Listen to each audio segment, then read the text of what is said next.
Hi guys, I am Sudeep. Welcome to our channel के Mathiverse. चलिए, आज के इंटरेस्टिंग टॉपिक क्या है जे कैसे फिजिकल प्रॉब्लम सॉल्व करते हैं नेट गेट ऐसे डिफरेंट एग्ज़ाम में। आपके पास टाइम नहीं है, थोड़ा टाइम बचा हुआ है, तो विद स्मॉल टाइम में भी कैसे लेंदी लेंदी क्वेश्चन सॉल्व हो जाता है थोड़ा दिमाग लगा के। उस टाइम कभी कभी क्या प्रॉब्लम होता है जे हम तो सब कुछ प्रिपेयर होके गया एग्ज़ाम हॉल में, लेकिन इक्वेशन में थोड़ा गड़बड़ हो रहा है। उसको अवॉइडेड करने के लिए बहुत सारे हमारा पास सॉल्यूशन है। वही हम लोग देखेंगे जे इक्वेशन याद नहीं है तो कैसे प्रॉब्लम सॉल्व करेंगे। तो एक एग्जांपल उठाया जो नेट जून 2014 में आया, वही प्रॉब्लम देखते हैं सॉल्व करेंगे। और भी अदर प्रॉब्लम सॉल्व करेंगे डिफरेंट चैप्टर में, एक दो प्रॉब्लम उठा के हम लोग देखेंगे। चलिए, क्वेश्चन में बोला क्या जी ऐसे तरफ एंजाइम कैटालिस्ट का क्वेश्चन है। क्वेश्चन में बोला जो माइकल मेंटन वो मैकेनिज्म में चल रहे हैं, वाई एक्सिस में इंटरसेप्ट बोला 5000 मोल इनवर्स सेकेंड, ठीक है। ऐसे तरफ एंजाइम कॉन्सेंट्रेशन दे दिया ऐसे 1 × 10⁻⁹। उसके बाद बोला ये टर्नओवर नंबर क्या है, टर्नओवर नंबर इधर यूनिट दे दिया सेकेंड इनवर्स, ठीक है। तो कभी कभी क्या करते हैं ऐसे तरफ तो क्वेश्चन दे देता है लेंदी, थोड़ा बड़ा घुमा फिरा के क्वेश्चन दे देता है। उसके बाद नीचे जो ऑप्शन देता है इधर जैसे यूनिट दे दिया, यूनिट नहीं देता है, ऑप्शन में यूनिट देता है। ऑप्शन में यूनिट तो सेमी होगा, सेमी क्योंकि एक ही चाहिए, ट्रांसओवर यूनिट नंबर का यूनिट चाहिए।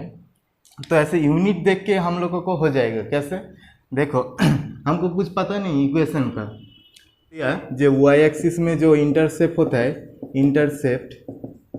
इंटरसेप्ट का वैल्यू दे दिया 5000 सेकेंड, ठीक है।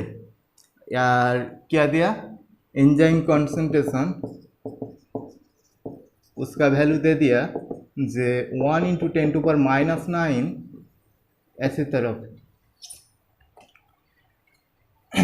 तो इस यहाँ से ये 2 यूनिट देखो, यहाँ से हमको क्या चाहिए, सेकेंड इनवर्स चाहिए। दैट मीन्स ये पार्ट में सेकेंड है, इसको नीचे आना चाहिए तभी तो सेकेंड इनवर्स आएगा। तो हम लिखते हैं ऐसे तरफ जे टर्नओवर नंबर ऐसे तरफ हो सकता है, टर्नओवर नंबर इक्वल टू 1/इंटरसेप्ट, ठीक है। अभी देखो जब 1/इंटरसेप्ट हो गया तब इसका यूनिट क्या आ जाएगा, ऐसे तरफ आ जाएगा ना। जस्ट इसका रिवर्स कर दो, ऐसे तरफ यूनिट आ जाएगा। उसके बाद हमको ये सेकेंड इनवर्स तो चाहिए, उसके बाद जो अदर पार्ट लगा हुआ है जो ऐसे तरफ कंसंट्रेशन का पार्ट, उसको हटाना चाहिए। तो ऐसे तरफ ए हो गया ये कंसंट्रेशन का पार्ट, तो इसका ऊपर में ऐसे तरफ मल्टीप्लाइड कर दिया तो अच्छा सॉरी 1/इंटरसेप्ट, इसका यूनिट ऊपर में आएगा क्योंकि इसका थोड़ा मैंने ये कर रहे हैं ना, उल्टा कर रहे हैं। तो 1/इंटरसेप्ट इसका यूनिट मैंने इधर लिख देते हैं ऊपर में, नहीं तो नीचे भी लिख सकते हैं, नीचे भी लिखता है ऊपर, नहीं तो थोड़ा प्रॉब्लम करेगा। ऐसे तरफ सेकेंड्स, इंटरसेप्ट को मैंने नीचे नमाया। क्यों नीचे नमाया, क्योंकि ये पार्ट ऊपर जाएगा, कॉन्सेंट्रेशन इसमें जो लगा हुआ है वो पार्ट ऊपर जाएगा और ये नीचे ही रह जाएगा। इनटू इसका कर देते हैं जो एंजाइम कॉन्सेंट्रेशन, इसका ऐसे तरफ कॉन्सेंट्रेशन का यूनिट दे दिया। तो ये देखो ए यूनिट काट हो जाएगा, तब तो आ जाएगा ना। यहाँ से हम लोग लिख सकते हैं जो इसका यूनिट मीन्स क्या है, ट्रांसओवर का 1/सेकेंड, दैट मीन्स सेकेंड इनवर्स। तो अभी बैठा दो, इंटरसेप्ट का वैल्यू बैठा दो, इंटरसेप्ट का वैल्यू 1/5000 इंटू नीचे ही आ जाएगा 1 × 10⁻⁹, ठीक है। 1 × 10⁻⁹, दैट मीन्स आ जाएगा कितना, 1/5 × 10⁻, क्या आ जाएगा, इधर 3 हट गया तो 10⁻, ऊपर में 6 आ जाएगा, ठीक है। तो 10⁻⁶, इसको थोड़ा सॉल्व कर दो, सॉल्व कर दिया तो 2 × 10⁻5 ऐसे तरफ आ जाएगा। तो आंसर हो गया ना ऐसे तरफ। अब देखते हैं जे नॉर्मल वे में कैसे होता है। मैंने जो पढ़ाया था उसमें बोला था 1/8 ऐसे तरफ एक इक्वेशन आ रहे थे, 1/r equal to 1/r maximum, ठीक है, प्लस क्या है km/r मैक्सिमम इंटू 1/s, ठीक है, s एज 0 1/, ऐसे तरह, क्योंकि इनिशियल रेट और इनिशियल सबस्ट्रेट कॉन्सेंट्रेशन मतलब S0 लगा देते हैं। तो ये दोनों का प्लॉट कर रहे हैं। तो ये क्या हो गया, मेरा स्लोप हो गया, ठीक है, स्लोप हो गया इसका वैल्यू, लेकिन स्लोप का वैल्यू दिया नहीं, ठीक है। तो इंटरसेप्ट दिया है, इंटरसेप्ट क्या है 1/r मैक्स, 1/r मैक्स का वैल्यू दे दिया 5000 ऐसे तरह, ठीक है। आर किया दे दिया, इधर एंजाइम कॉन्सेंट्रेशन दिया है। अच्छा इधर देखो आर मैक्स इक्वल टू जानते हैं K2 इंटू E0, ठीक है, K2 इंटू E0।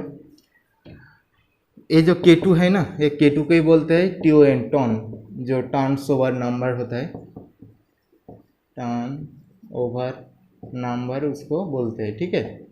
ये K2 को चाहिए, तो आर मैक्स का वैल्यू तो इधर से हो गया, जस्ट इसको उल्टा कर दो 1/5000, क्योंकि 1/r मैक्स इक्वल टू 5000 ऐसे तरफ आ रहे हैं, 1/5000 equal to K2 into E0 का वैल्यू दे दिया 1 इंटू 10⁻⁹। यहाँ से हम लोग इजीली K2 कैलकुलेट कर सकते हैं, मतलब K2 इक्वल टू 1/5000 इंटू नीचे आ जाएगा 1 इंटू 10⁻⁹, दैट मीन्स सेम ही आएगा मैंने जो बोला।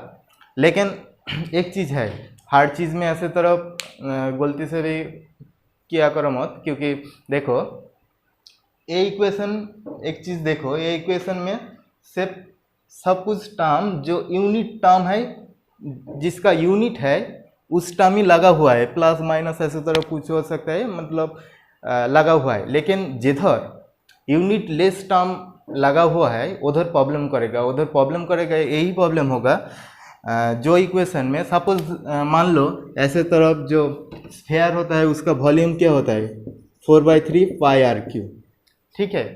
कोई सपोज रेडियस दे दिया, उधर क्या किया उसका क्यूब लगा दिया, तो सोच रहे आंसर हो गया। लेकिन इधर क्या इक्वेशन में 4/3 पाई ये यूनिटलेस पार्ट उसके साथ ऐड हुआ, ठीक है। ऐसे तरफ यूनिटलेस पार्ट जिस इक्वेशन में है उस इक्वेशन में गलती से भी ये क्या मत करो, क्योंकि इस पार्ट में एडजप्शन में कर सकते हैं, एडजप्शन में जो नेट में आता है ऐसे ही यूनिट दे देता है और ऐसे ही हो जाएगा।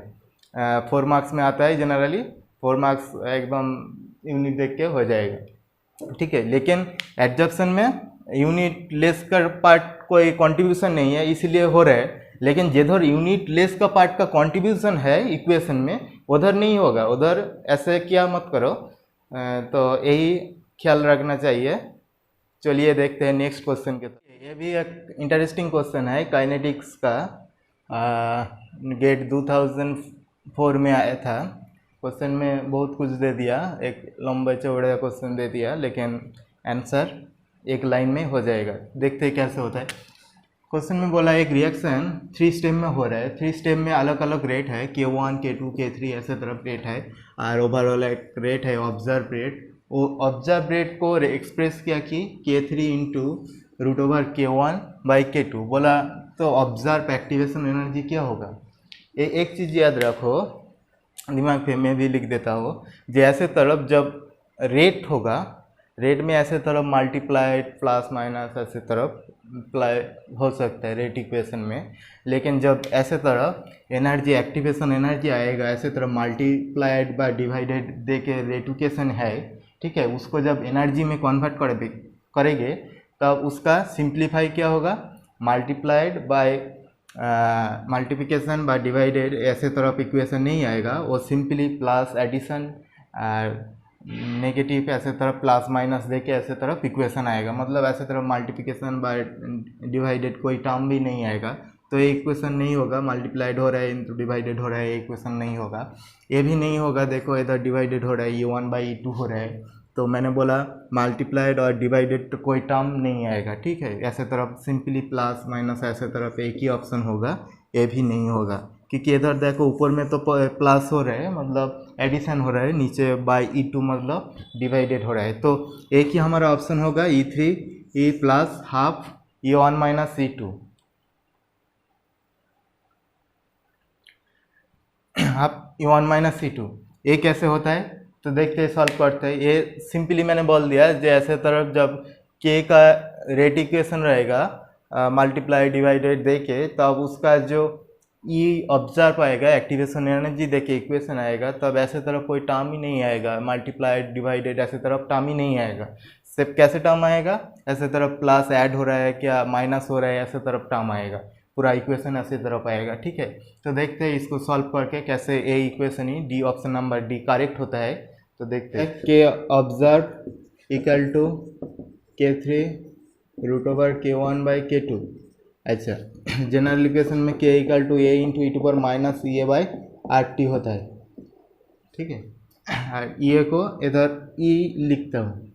अच्छा, K1 दिया तो इधर K1 हो जाएगा। टेम्परेचर फिक्स्ड है, ये जो प्री एक्सपोनेंशियल फंक्शन ए भी फिक्स्ड है, आर भी फिक्स्ड है, सब कुछ फिक्स्ड है, सिर्फ P1 चेंज हो रहा है। तो इसको हम लोग लिख सकते हैं ऐसे तरफ ए इंटू ई टू पर माइनस ई ऑब्जर्व लिखता हूँ बाय आर टी लिखता हूँ, और इसको लिखता है इक्वल टू K3 के लिखता हूँ ए इंटू ई टू पर minus E3 by R T, और इसको रूट ई लगा देता है ए इंटू ई टू पर minus E1 by R T by A into E to पर minus E2 by R T. इधर देखो ए काट हो रहा है, लेकिन आर टी काट नहीं होगा क्योंकि ये एक्सपोनेंशियल फंक्शन पावर में है। ठीक है, ये काट नहीं होगा, ये सिंपली मल्टीप्लाइड होके इधर है, इसलिए काट हो रहा है। और ये देखो ये काट हो गया, तो मतलब इक्वेशन क्या खड़ा हुआ, ई टू पर minus E observe by R T equal to हो गया ई टू पर minus E3 by R T, और इसको मैंने सिंप्लीफाई कर दिया तो इधर क्या हो जाएगा, ऐसे ही रूट रखता हूँ, इसको अंदर का पार्ट सिंप्लीफाई कर देता हूँ, ई टू पर माइनस E1 माइनस E2, क्योंकि ये जब ऊपर जाएगा पॉजिटिव हो जाएगा। देखो ये बाहर माइनस माइनस, ठीक है, अंदर माइनस, दो that means minus E1 plus E2 हो जाएगा, बाय आर टी आ जाएगा। यहाँ से और सिंप्लीफाई कर सकते हैं, तब वो इक्वेशन आ जाएगा। देखते हैं,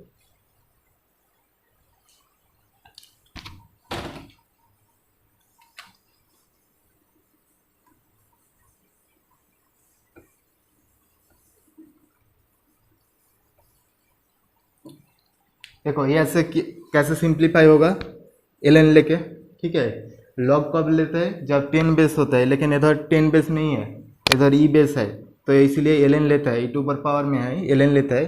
तो ln लिया तो इसका क्या हो जाएगा, ln ई टू पर minus E observe by R T, इसको बाहर निकल के आ जाएगा ई ऑब्जर्व बाई आर टी, ऐसे तरफ आ जाएगा, इक्वल टू इधर क्या हो जाएगा minus E3 by R T आ जाएगा।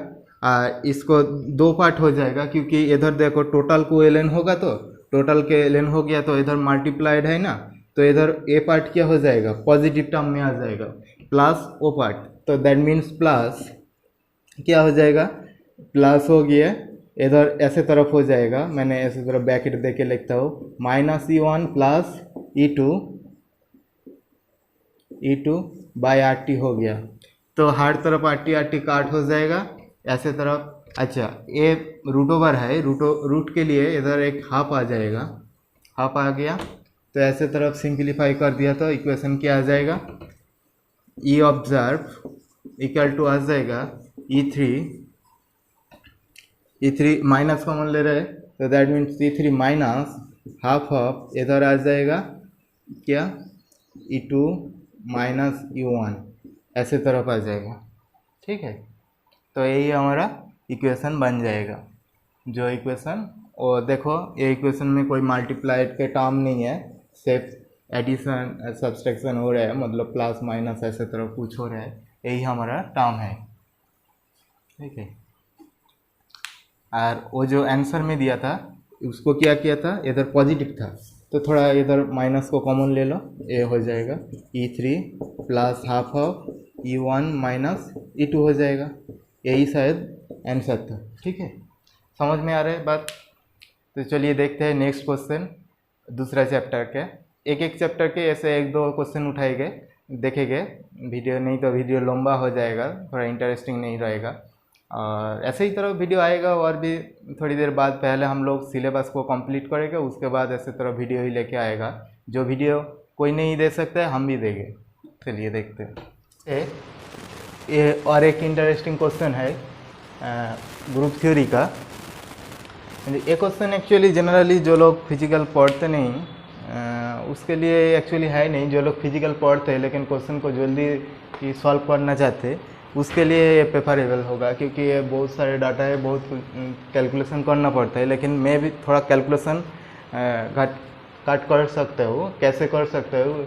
नहीं तो ऐसे जनरल वे में टोटल कैलकुलेशन करते तो कम से कम 5 to 7-8 मिनट लग जाएगा इसमें। लेकिन मैं विद इन 1 मिनट में ये क्वेश्चन सॉल्व कर सकता हूँ। कैसे करता हूँ देखो। क्वेश्चन में बोला क्या, C2 पॉइंट ग्रुप किसका है? सिस ब्यूटाडाइन का है। तो ठीक है, और एक डाटा दे दिया जो वाइब्रेशन मोड A2 का वो IR इनएक्टिव है। तो बोला जो IR एक्टिव वाइब्रेशन मोड वो कौन सा होगा? ऑप्शन ABCD करके दे दिया। तो देखो सिस ब्यूटाडाइन दैट मीन्स ऐसे तरफ सिस्टम है, ठीक है। सिस ब्यूटाडाइन ऐसे 4 कार्बन एटम है, ठीक है। ये जो मार्क कर देता हो ये 4 कार्बन एटम है। इधर हाइड्रोजन, इधर हाइड्रोजन, इधर हाइड्रोजन, इधर हाइड्रोजन, इधर एक। दैट मीन्स कितना एटम है? टोटल एटम है 1 2 3 4 5 6 7 8 9 10 एटम्स। कितना है? एटम हो गया 10th नंबर एटम। तो डिग्री ऑफ फ्रीडम कितना आएगा? डिग्री ऑफ फ्रीडम आ जाएगा, फ्रीडम आ जाएगा 10 into 3 that means 30 degree of freedom हो जाएगा। 30 डिग्री ऑफ फ्रीडम, उसमें ट्रांसलेशन आता है, रोटेशन आता है और वाइब्रेशन आता है। ट्रांसलेशन उसमें तो पहले 3 घट जाता है, ठीक है।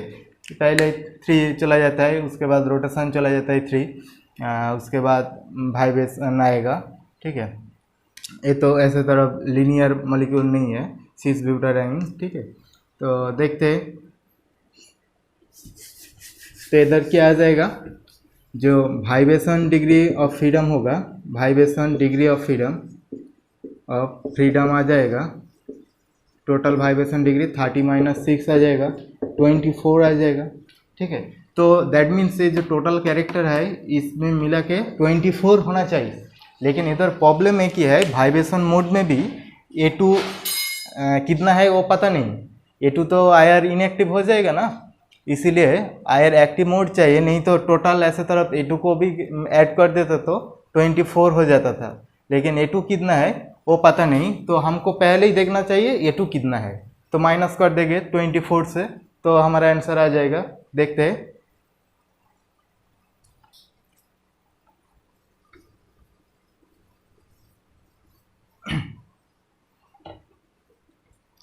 देखो मैंने बोला था हमारा वो PPS जो वीडियो है, लेक्चर है ग्रुप थ्योरी का, उधर देख सकते हैं। जो ऐसे तरफ C2 भी जब देता है तब रिड्यूसिबल रिप्रेजेंटेशन क्या होता है? 3 डायमेंशन में 3 1 अच्छा 3 इधर आ जाएगा 0 0 ऐसे तरफ आ जाएगा। टोटल 3 आ जाएगा, 1 आ जाएगा, सॉरी 3 -1 1 1 आता है, ठीक है।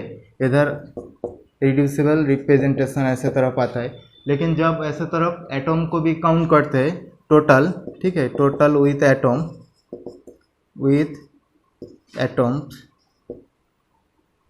नंबर ऑफ अनशिफ्टेड एटम को भी कैलकुलेट करते हैं। इधर कितना अनशिफ्टेड होगा? E का कैरेक्टर में 10 ही अनशिफ्टेड हो जाएगा। टोटल आ जाएगा 30, 3 × 10 30 हो जाएगा। इधर अनशिफ्टेड कितना है? C2 में ऐसे तरफ है C2 एक्सिस, सॉरी ऐसे तरफ है C2 एक्सिस है, मिडिल में पास करा दो, कोई अनशिफ्टेड नहीं है, सब शिफ्ट हो रहा है। तो इसका मीन्स अनशिफ्टेड एटम 0 हो जाएगा। 0 × -1 दैट मीन्स 0 आ जाएगा इसका रिप्रेजेंटेशन। इसका रिप्रेजेंटेशन क्या आ जाएगा? इधर सिग्मा V कर दो। सिग्मा V में क्या हो रहा है? तो 0 हो रहा है, कोई अनशिफ्टेड नहीं है।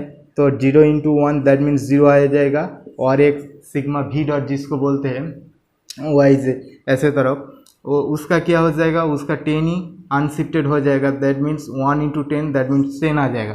तो हम लोग देखते हैं उसके बाद A2 का कैरेक्टर क्या है। ऐसे तरफ स्काई ऑफ A2 लिखते हैं। स्काई ऑफ A2 मीन्स ऐसे तरफ कितना character 1 2 3 4, that means 1/4 30 into A2 का कैलकुलेट कर रहे हैं ना, 30 इंटू A1, दैट मीन्स कितना आ रहा है, दैट मीन्स आ रहा है 30, और A0 हो जाएगा 1 इंटू 0, दैट मीन्स 0 + 0, और इसका क्या हो जाएगा -10, दैट मीन्स क्या होगा 30 - 10, that means 20, 20/1/4, 20 into 1/4, that means 5A2 आ गया, 5A2 आ गया। अभी A2 का देखो अच्छे से देखो, A2 में क्या आ रहा है, RZ कैरेक्टर है, ठीक है ना, RZ है कंट्रीब्यूशन, तो RZ क्या हो गया, रोटेशनल एक्सिस है, तो रोटेशन एक काट हो जाएगा, RZ है ना, RX RY RZ ये सब रोटेशन में पार्टिसिपेट करते हैं, तो दैट मीन्स A2 एक चला जाएगा ड्यू टू रोटेशन, इधर लिख देते हैं। सो 1A2 contribution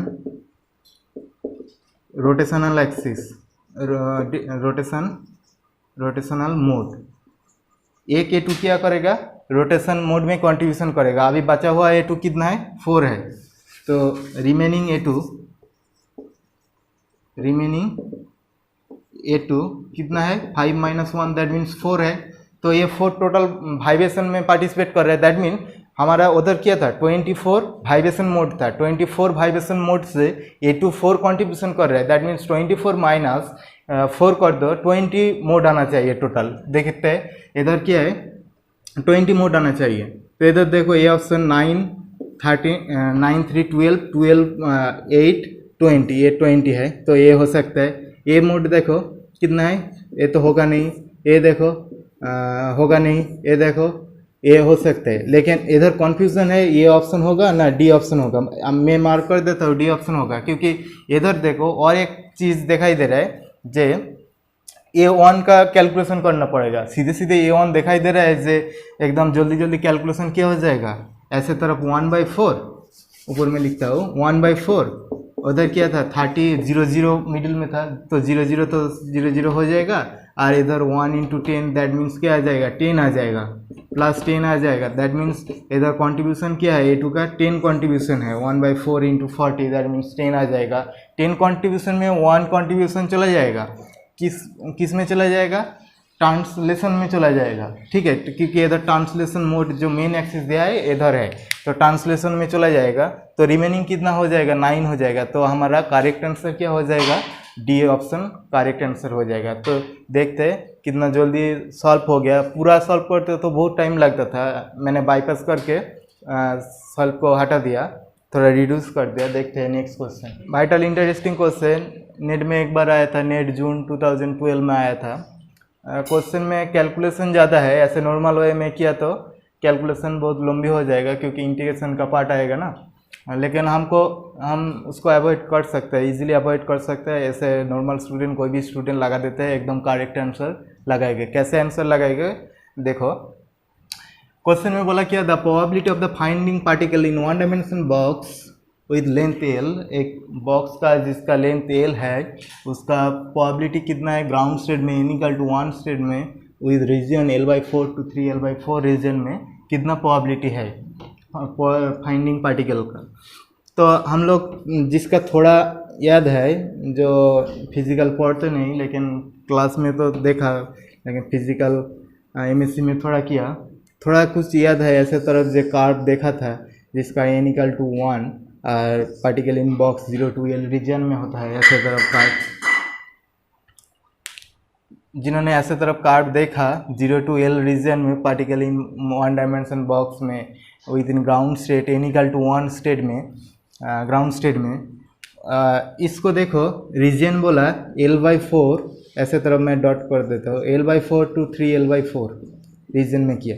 अभी देखो मैंने ऐसे तरफ सीधे कर देता तो L/2 कर देता, तो 0 to L/2 में जितना प्रोबेबिलिटी आते थे L/2/L उस रीजन में सेमी प्रोबेबिलिटी आते थे, क्योंकि ये देखो ए पार्ट को फुल कर दिया तो ये पार्ट आ जाएगा, मतलब ये दोनों part 0 to L/2 reason same है और L/2 to L वो सेम रीजन है, तो इधर प्रोबेबिलिटी सेम आता था। लेकिन अभी किया अभी L/4 to 3L/4 रीजन में प्रोबेबिलिटी पूछा, मेरे को कोई कैलकुलेशन का ज़रूरत नहीं, मैं सीधे सीधे डायरेक्ट आंसर कर सकता है, थोड़ा लॉजिक समझ के।